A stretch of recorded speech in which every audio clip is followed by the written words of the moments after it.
রাষ্ট্রে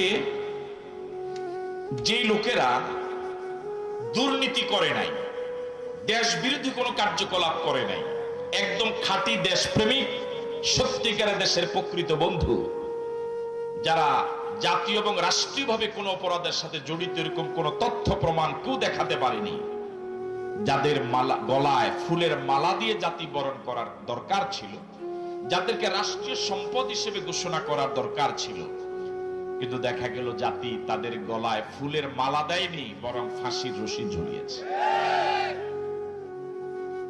আর যারা টোটাল জীবনটাই অপরাধে ভরা, অপরাধী তাদের জীবনের নিত্য সঙ্গী, দেশটাকে লুটে পুটে খেয়ে দুর্নীতি করে আঙ্গুল ফুলে কলা গাছ হয়ে যারা গোটা দেশটাকে ফোকলা বানালো, যাদের ফাঁসি হওয়ার কথা কয়েকশো বার, ওরা দিব্যি দেশের মালিক হয়ে বসে আছে, ওরা দিব্যি বুক ফুলিয়ে চলাফেরা করে।